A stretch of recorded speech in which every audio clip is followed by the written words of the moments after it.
Everybody, it is Wednesday, September 21st, 2022, and I'm setting up a new 27-gallon aquarium. So this is a big small tank or a small big tank, whatever. It's that big, so you can see what's up. Um, Hanging out here in my plant bathroom with Pollock's cat. And the first thing I did was I put about an inch of organic. This is actually potting mix. This is an okay thing to use. But really, anything that is just, this is what this is, Miracle Grow brand, or organic choice, whatever, moisture control potting mix with whatever that is. Oh, compost. So that by itself, really, it's just compost. I mean, if you look at it, it's just little chunks of wood. It's not a lot of dirt or soil, but it's some compost, chunks of wood.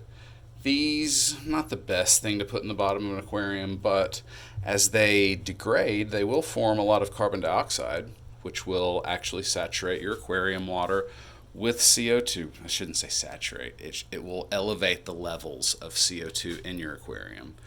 So now that we've gotten about an inch of soil, I'm going to begin adding some things to this. We'll just go right along. So this is a bag of Instant Ocean marine salt. So it creates the ideal marine aquarium. Are we doing saltwater? Heck no. But it just so happens that the ratio of elements that are found in sea salt roughly equals the ratio at which those things are found in the Earth's crust. So I'm adding lots of elements from the periodic table, like actual chemical elements, to this mix just by adding some sea salt. Done. I just put a couple of pinches in and scattered it around. Next bag. This is just lime. How much should I add? I don't know. Some. If you don't add any, you have none. If you add some, you have some. I'm not measuring it out. I'm just putting some in here. Epsom salts. This I'll add magnesium sulfate is what Epsom salts are. The magnesium helps some plants grow, but again, that's just adding some more stuff. Bone meal, cool. This actually has quite a bit of stuff. Potassium, phosphates, calcium. This is more like long-term sustainability. I usually add quite a bit of bone meal, and I don't know if that's why I've been having a lot of my dirt tanks generally have pretty high GH. You just saw why. I add a lot of stuff to them that has magnesium, calcium, +2 ions and things. And those are the things that contribute to water hardness or general hardness. Now Osmocote.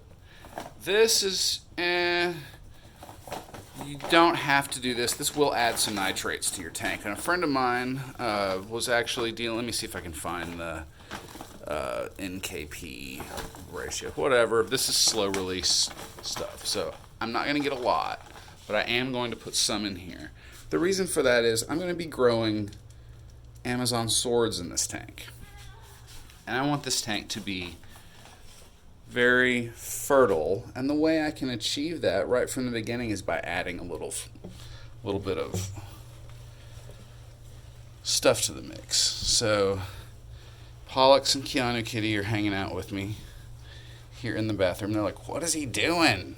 He's mixing dirt. We want to be in the dirt. Do you want to be in the dirt? She's just like, what's in the bag? What's in the bag? But it doesn't matter what's in the bag. It's not cat stuff. So it actually smells really nice. It's a very rich, earthy mix. Now that a bit of water is hitting it, I just splashed a little bit of water that was in the bottom of this tank. I tested it before I started building it, so New or used, doesn't matter. Fill up an aquarium. Make sure it's going to hold water before you do anything like this. After you know that it holds water for a while, do whatever you want. But in that process, I had a little bit of water that was still in the bottom of the tank. Now that I've got all these things mixed up, I'm just patting it out to roughly an inch across the bottom of the aquarium. And this is almost play-by-play the father fish method. There are a few things I don't add. I don't add any iron. I know that that's going to come in from some nutrients and in fact from fish food. But if I had a little bit of iron sitting around that was available, I would probably use it. So if you have something like even mineral supplements that might be in your medicine cabinet or something. If you have like a chelated bioavailable metals of any type, you can add like 1 or a half of a capsule or something into your soil mix at this time. That won't hurt at all. Believe it or not, that stuff's good for all life, not just people type critters. But now that we're there, kind of give you a view. I'm going to go across and push down a lot of the dirt that's on the glass. There is opportunity to do this later, but it's so much easier if you do it now. This will be visible, but I'm going to be using black sand. What kind of black sand? Not my favorite kind at all, but it's what I have when I'm setting this tank up. It's black diamond, let's see. I got this stuff at Tractor Supply, Black Diamond Abrasive Products. It's coal slag, but if you look at it, it's actually pretty, very pretty indeed. But it's abrasive, it's sharp, it's got sharp corners. So fish like catfish or even shark minnows, any fish that have barbels, coolie loaches in general, this stuff isn't really the best substrate for a tank that's going to have bottom-dwelling fish. So I can't recommend Black Diamond Abrasive Products coal slag for fish tanks that are going to have, bottom-dwelling fish, catfish, loaches, and things. But for my purposes, growing some wicked cool Amazon swords, which I don't know why, that was just like what I was planning on doing when I saw this tank, but I was like, oh yeah, that tank will hold one big awesome Amazon sword. So yeah, that's what's up.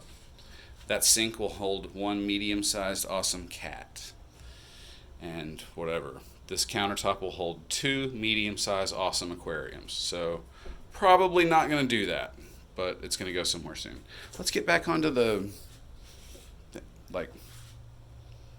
note. This is not like, it's got water in the bottom, but it's not standing water. That's important for the next step, because grab the sand or coal slag, whatever you want to call it, and as soon as I wrestle this bag up here, hopefully, I thought we were going to see it. There we go. Yeah, it's dumping. This is just unfortunately a slow process. So I'm going to pause so I've got 2 hands. Be right back. Okay. End of the bag was definitely having a hard time dumping. Had to rip it a little bit. Now we're actually seeing some stuff. So, yeah. You would have been watching for a long time if I hadn't taken the pause break. This is much better. It may not quite be enough sand for my liking, but we'll go ahead and get the bag out and see what we're operating with. Shooting for about a 2-inch cap of sand over the soil mix. And the way things are looking, we're going to be close. No guarantees. I have no idea, honestly. It's going to cover the tank, but I don't know how deep it's going to be. do have a couple of other locations where I've got some of this mix. A couple of little decorative places. But generally, yeah, I use this stuff for things that are more decorative. Black is pretty. It's a little less functional than pool filter sand, which is really my recommendation for the type of sand, which is going to be not only what it's made of, but the size of the sand granules. Stuff like concrete sand, much different. Let me give you a pause for just a moment and I'll keep going.